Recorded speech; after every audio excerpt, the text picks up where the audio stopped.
Marquette may have lost their three leading scorers from last year, including All-American Kam Jones, but that has not slowed down Shaka Smart in the past.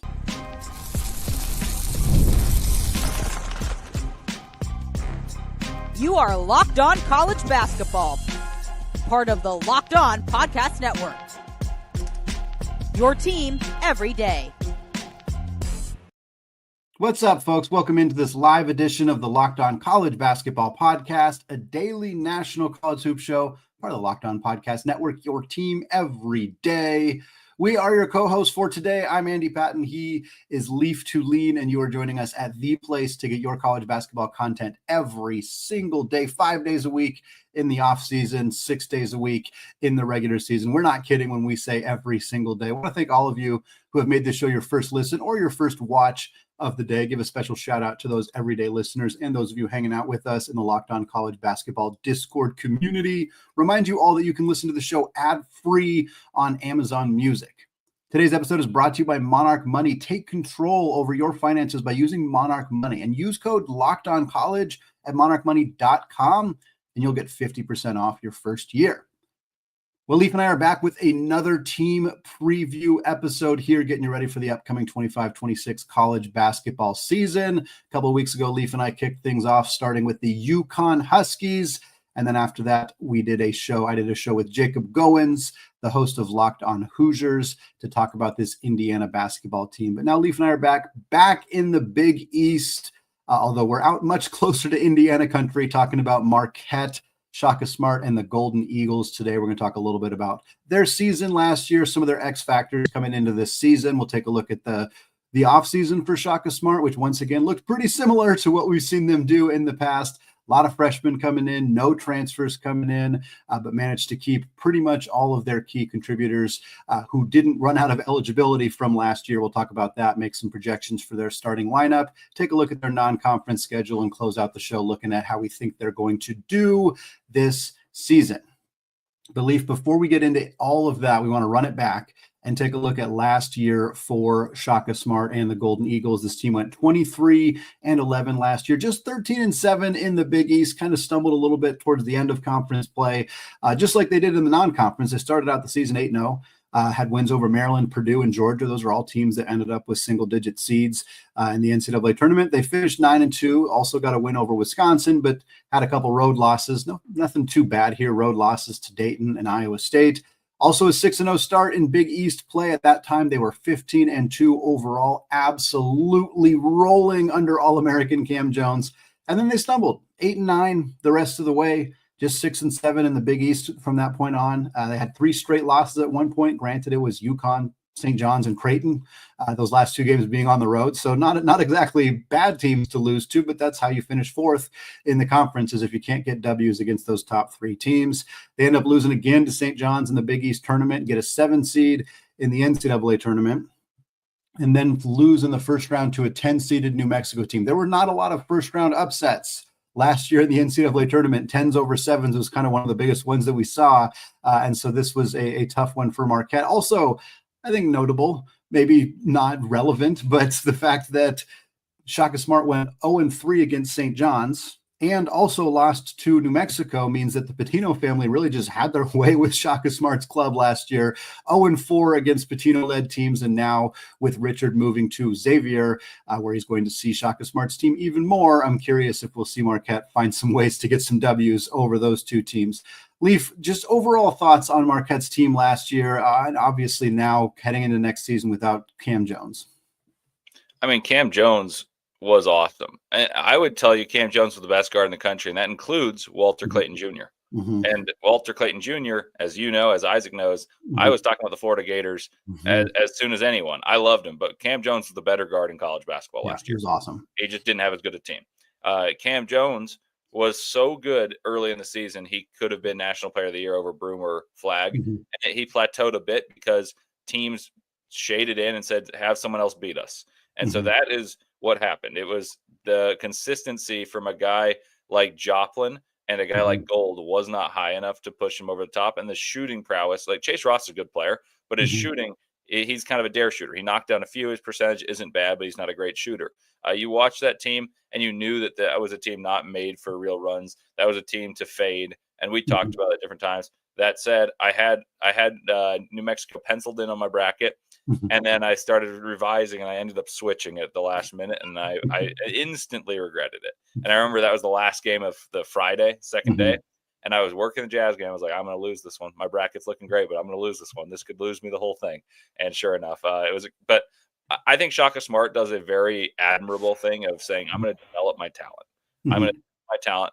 But this is the first time he's going to have a team that does not contain Tyler Kolek, Oso Ighodaro, or Kam Jones in quite some time.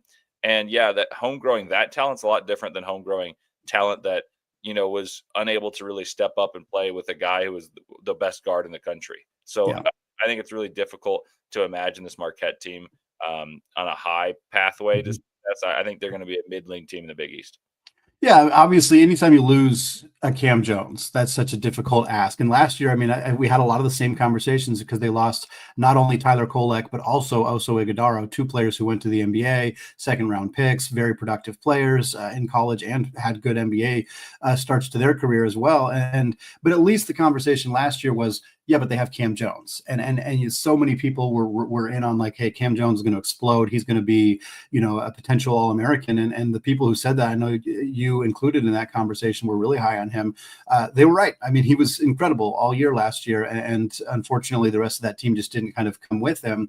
And so now I think that's kind of the big kind of question is for this team is, who does do that? Do they have another guy who can step up? And one of the most likely candidates is not related to Kam Jones, but does have the same last name. And that would, of course, be Sean Jones, who's missed all of last year with an injury and only played 16 games the previous year and hasn't been a huge contributor for Marquette in the 2 years that he's been there. But in his sophomore season, when he played 16 games, he averaged about 6 points and 2 assists, and that was just in about 16 minutes a game. So we've seen some productivity from him. I think to me, it feels like the ability of Sean Jones to come back from this injury and step into a big role is critical because Marquette doesn't just lose Kam Jones. They also lose their second and third leading scorers from last year in David Joplin and Stevie Mitchell, who are both outstanding. Joplin down low and Mitchell more on the wing. But I think that to me is a huge question is Sean Jones the guy who steps up? If not, where does some of that production come from? Because this team, they were not as good as people wanted them to be or expected them to be. And that was with them having an alpha dog in Kam Jones. I'm not sure they have that guy this year, and that could be a problem for Shaka's team. The thing is that they feel like a really good mid-major roster in the sense of they have a lot of guys that are not unbelievably highly recruited, but certainly would be recruited by big-time teams to accept a smaller role, but you don't know who's going to be elevated to the bigger role. And I know that's basically what you said about who's going to step up. But I think the composition of the roster looks like, the VCU that Shaka ran with. Like it's a small, quick guard. Like Sean Jones is 5'10", and he's going to run. He's going to pressure you. Chase Ross is a very, very good athlete, and he's going to be one of the best defenders in the country. So their offense, to me, has to come from one of the players that we don't know as much about, because I feel pretty confidently the best player on this team might be Chase Ross. But the offense isn't going to run through Chase Ross. He's going to be a guy who's defensively oriented. He's going to rebound the ball, and he's going to score 13 points a game, 14 points a game on slashing and maybe an open three. So to me, it's going to boil down to what type of leap can Ben Gold take in the front court, because they were soft on the interior defensively, which is not something common for a Shaka team, and he can step out and shoot. So if he can step out and shoot and be good, and then you have two guys that I think are the question marks. And so I know you want to save X Factor for next, so I'm going to tease it right there. I've got two X Factors that I think will be the one of those two will be the leading scorers for Marquette coming up next. That is perfect. I love the tease. I love it. Let's get into that right now. We're going to talk about X Factors. We're also going to talk about the fact that Marquette, they don't have a transfer portal edition. This is not unusual for Shaka Smart's team, but we're going to ask the same question we ask year after year after year.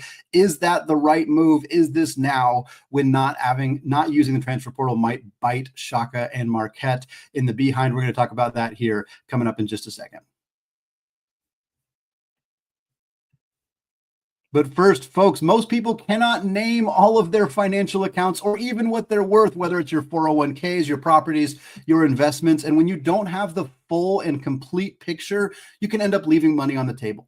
And that's why there's Monarch Money. It's an all-in-one personal finance tool that brings your entire financial life together in one clean, easy-to-use interface on your laptop or on your phone. And Monarch does the heavy lifting for you. You can link all of your accounts in minutes, see clear data visuals, get smart categorization of your spending, and finally feel in control of your money without ever having to touch a spreadsheet. My wife and I spend a lot of time making sure that our finances are up to date and in good shape. It's difficult when you have a bunch of gig jobs like I do, and Monarch makes it so simple to review all of your finances together. We can see the budgets, we can see the goals, we can see the spending activity all in one place. So don't let financial opportunities slip through the cracks. Use code LOCKEDONCollege at monarchmoney.com in your browser for half off your first year. That's 50% off your first year at monarchmoney.com with code LOCKEDONCollege. All right, folks, continuing our conversation here about the Marquette Golden Eagles as our preview. Third preview of the upcoming 25-26 college basketball season. Still Andy Patton, still Leif Thulin joining me, and we're still going to get into those conversations that we teased at the end there about some X factors for Marquette, because Leif, the composition of this roster, like we said earlier, it looks like rosters of an era gone by in college basketball. There are 9 returners and 5 incoming freshmen. There are not any transfer portal additions on this roster because that is consistent with what Shaka Smart has done in the past. So we want to talk X factors. We also want to talk about some of these returners. You mentioned Ben Gold. We mentioned Chase Ross a little bit. We talked about Sean Jones as well. They also have Royce Parham coming back, averaged about 5 points, a little over 2 boards per game last year. Zayd Lowry is back after averaging 4 and 3 last year, shot 37% from 3. Then they got a couple guys who weren't super big time contributors, but again, that doesn't mean they won't step up for Shaka Smart's team. Demarius Owens, Caden Hamilton, Trey Norman were all guys who played a little bit last year. Joshua Clark returning after not playing last year as well. Leif, looking at this group of returners, looking at the players that we've kind of already discussed a little bit, who are some of those guys that you think, hey, this is a guy that needs to step up for this team to be able to be anywhere close to where they were last year, or even better?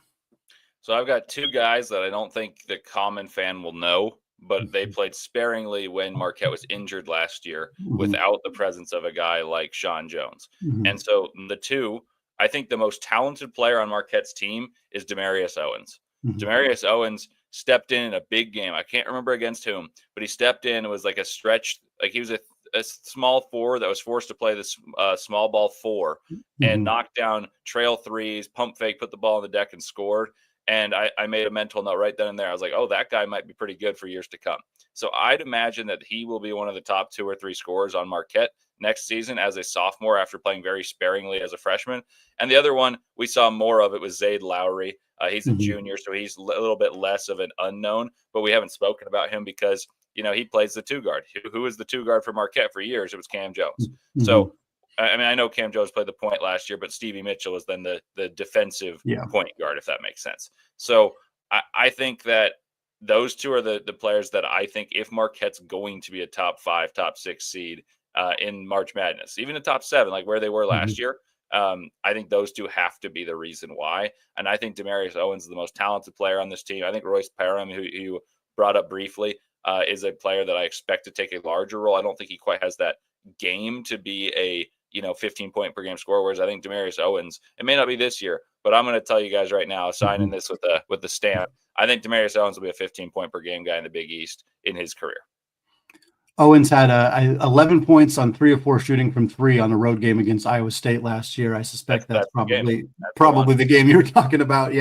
I think Owens is a great pick here. I mean, again, it's what Shaka Smart and Marquette have done, and it's why freshmen who play sparingly stay in this system. They don't transfer very often, and you see guys who, you know, their points per game or their minutes will steadily increase until they explode as All-Americans, the way that Kam Jones did, the way that Tyler Kolek has done. Like it's what this program continues to do. And I think for Shaka, the promise that he can kind of give his players and the reason that they're willing to stay is, hey, I'm not going to recruit over you. Like that's not something that I do. That's not something that, you know, you're going to see me do. And I think it's part of the conversation where teams that maybe are frustrated, or fans that are frustrated with, we had these young guys and they, didn't play much for their first couple of years and then they transferred. Like, yeah, that's frustrating. I understand that. But if the team is recruiting over them, if they're bringing in players to fill those roles, of course, those young guys are going to leave. And Shaka's not doing that, for better or worse. I mean, there's no transfer portal additions on this roster for this year. And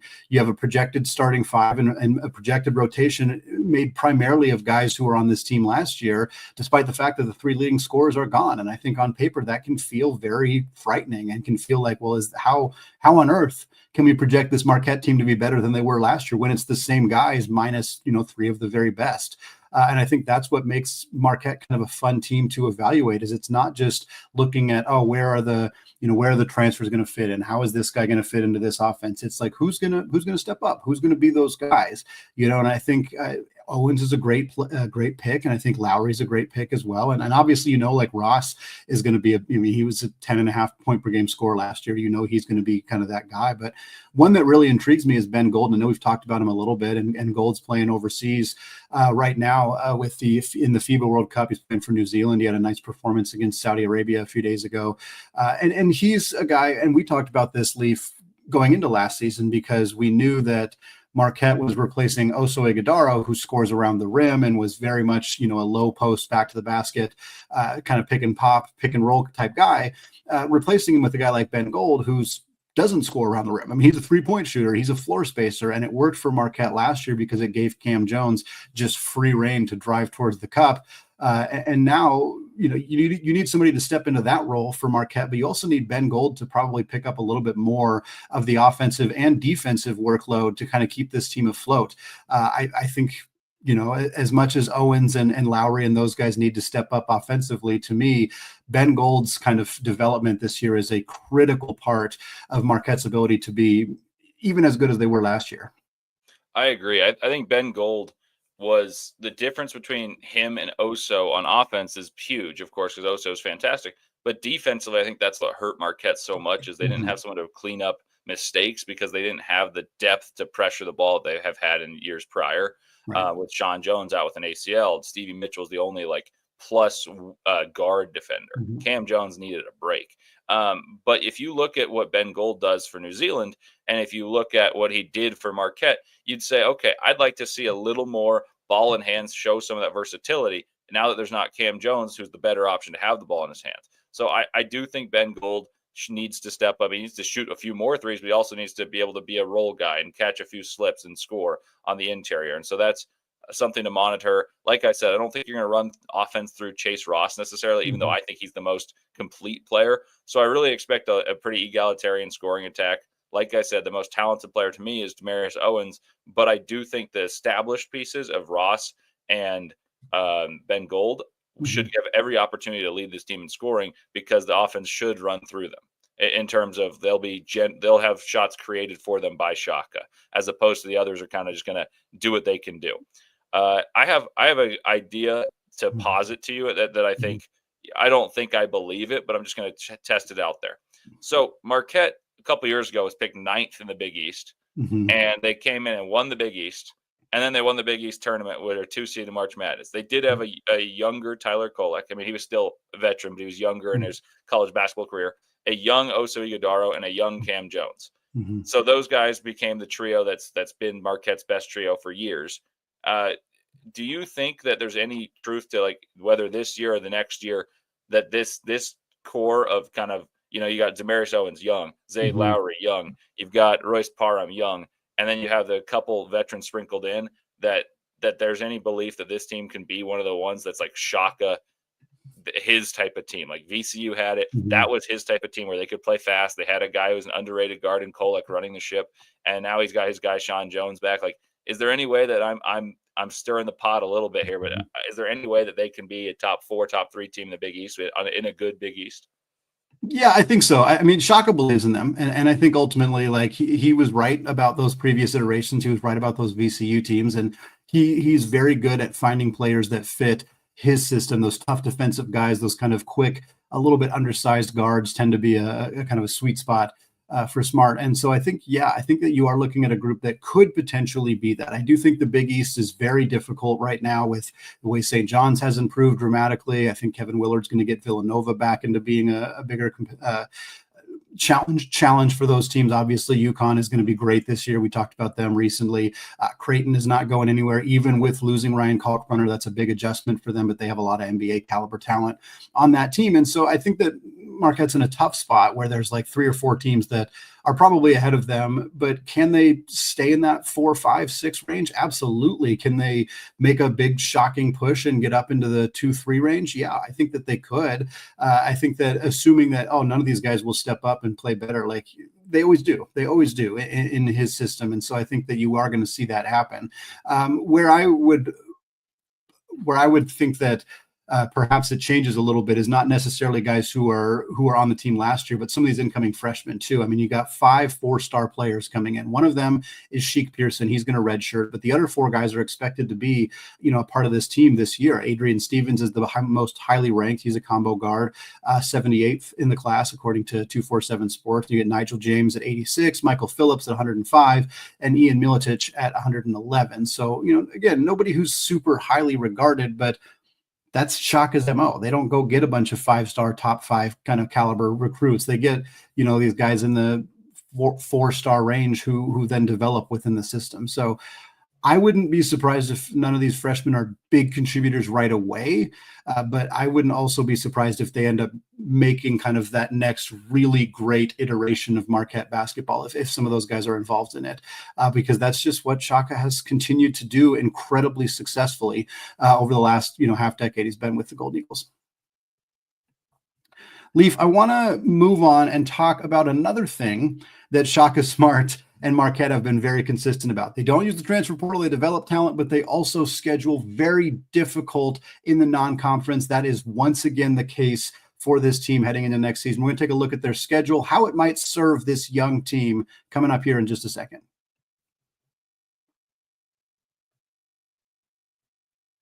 All right, folks, closing out the show, continuing our conversation, talking about Shaka Smart and the Marquette Golden Eagles out of the Big East Conference. We talked about last year's team and All-American Kam Jones' departure, and then we talked about some X factors for this team heading into next season, their lack of using the transfer portal, what it might mean for them. Now we're going to close out the show, take a look at their schedule. We have the non-conference. We don't have the specifics of their conference slate yet, but it's the Big East. There's 11 teams. Everybody plays everybody twice. It's a 20-game schedule, so there's not a lot of mystery about what their conference slate is going to look like. I'm just going to rattle off very quickly their non-conference, and then we can kind of talk about how we think that might work for this team. They open up with a couple of bye games at home, Albany and Southern, and then they take on Indiana. That game will be in Chicago as a neutral site game. That's on November 9th. Then they got Little Rock at home, and then they got 2 fun home games in mid-November. Maryland, the Terps coming to town on November 15th, and then Dayton coming to town on the 19th. That's a return game from last year when Marquette actually went out to Dayton and lost. Then they got Central Michigan at home. Then they got Oklahoma on November 28th. That game will be in Chicago. Valpo at home on the 2nd, and then they finish the non-conference with a pair of brutal road games, teams they very regularly play. They're at Wisconsin on December 6th, and then they close out the non-conference at Purdue on December 13th. So, Leif, looking at this schedule, obviously you got some pseudo neutral site games with Indiana and Oklahoma, but those games both being in Chicago.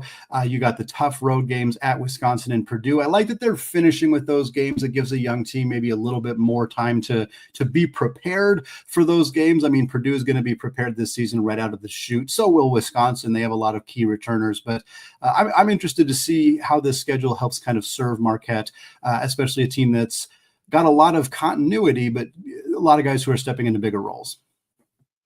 Yeah, I like that point you made of how they're allowing themselves to grow before playing what I think is going to be arguably the best team in the country in Purdue. Like Purdue's going to be awesome, so you wouldn't want to play them day one, or I mean, maybe you would and see if they aren't coalesced. But I generally agree at that point. But I think that they've scheduled this manageably. Like if this was the team that came back with Kolek and Iguodaro and Jones their second year together, I'd be disappointed in this schedule. However, with a youthful core, they play the Big East, which I think has improved as a whole as a conference since those days, even just 3 years ago. I think this is a fair schedule. I don't think it's anything I'll be like, wow, what a schedule for Marquette. But it's also not one I'm going to criticize heavily.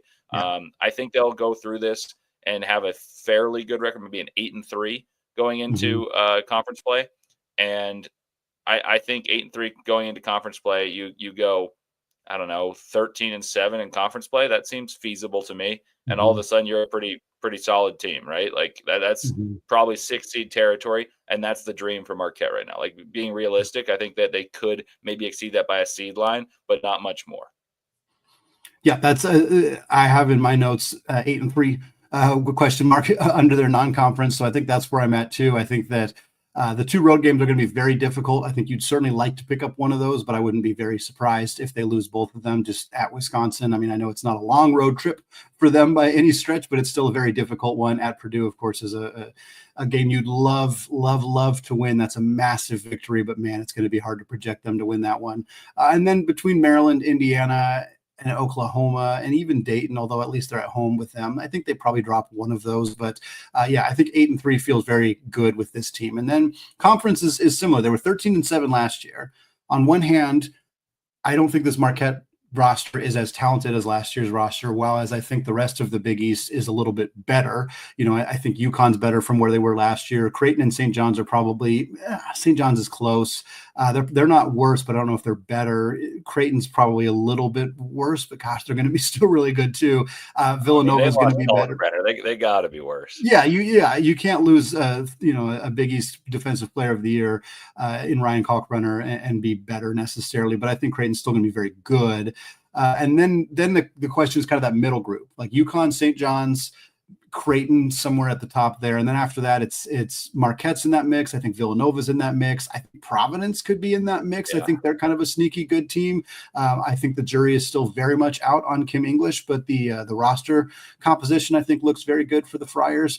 And so then it's like, what does Xavier look like under Coach Pitino? Can they kind of, get back into the middle of the pack there? Georgetown, they're lost a really key piece in Thomas Sorber, but they still have some really talented players. So I think that middle group in the Big East is going to be very interesting. And we're not really used to including, at least not the last few years, including Marquette in that middle group. They're usually kind of at the top, but to me, they kind of do feel like there's a clear delineation of those top teams. And then Marquette's kind of maybe the best of that second group. But for you, do you think that what's the path for them, or the likelihood that they end up being, again, there's a team that was picked 9th a few years ago and ended up finishing 1st, so they can do it.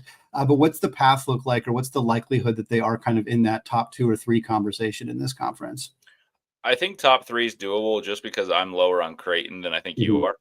And that said, I love McDermott. This is less of a slight on McDermott. It's just they lost Ryan Kalkbrenner, 4-time Defensive Player of the Year in a row. And an offensive juggernaut in himself. Yeah. Like I think they're going to be good, but I think Marquette and Creighton are on the exact same plane. I think Xavier is actually pretty close to those guys. I'm high on Sean Miller. I think the roster is pretty solid. Who knows in that regard? But to answer your question, I think it's very, very possible that one of Marquette or Xavier is better than Creighton. And so to me, if you said top 2, I'd say very, very unlikely, because I think UConn's going to be a juggernaut, and I think St. John's is going to be a top 10 team in the country. So I think you're going to have 2 teams that run away with the Big East. And then I think you're going to have 3 through 6 be pretty close. So it's Marquette, Creighton, Xavier, and Providence to me as the next guys. And, maybe I'll be wrong on that, but if it's top 3, I would not be shocked at all. Top 2, I'd be pretty stunned. Yeah. Last thing for you, Leif, and we kind of already touched on it a little bit, but I feel like this team is right around 20 wins. I think 8-3 in the non-con is kind of what we both feel like. And then something like 12-8 or 13-7 in conference play, that puts you right around 20 wins. Shaka Smart won 19 games his first year at Marquette, has not been under 20 wins since then. So for me, I think that's a big question, is can this team get to 20 wins before the postseason begins? And then where does that kind of put them from a NCAA tournament projection? Again, they were a 7 seed last year. So effectively the question is this, Leif: Are you over under them getting to 20 wins? And are you over under them getting a higher seed than they were last year? And I'll say my answers. I do think they do get to 20 wins. I think barely. I think it's 20 or 21 wins going into the postseason. And I think they're unfortunately for Marquette, this is what nobody wants to hear, but I think they're kind of trending towards being as trending as you can be in mid-August, by the way, but trending towards being like a 8-9 seed in that kind of dreaded range where you got to take on one of the big dogs in the round of 32. I'm right there with you. I think that I mean, like I said, I went 8-3 and 13-7, so that's 21.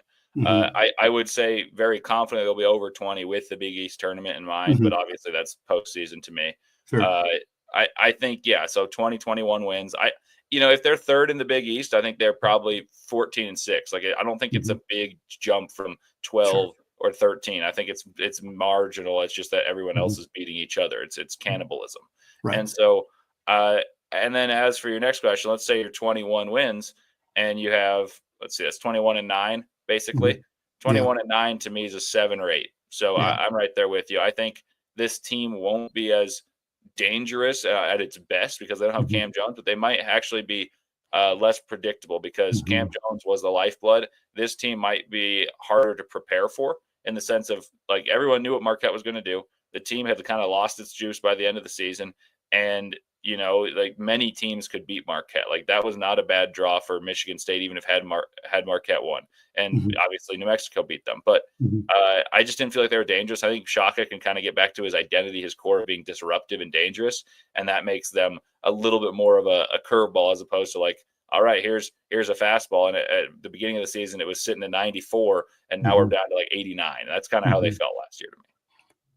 Well, that's a lot of fun conversation. Leafs love having a chance to talk about these teams and get a chance to break them down. That's going to wrap it up for us today here on the Locked On College Basketball Podcast for our third of what will end up being hopefully 30-ish, maybe even more of these team previews between now and the start of the college basketball season, a couple months away here.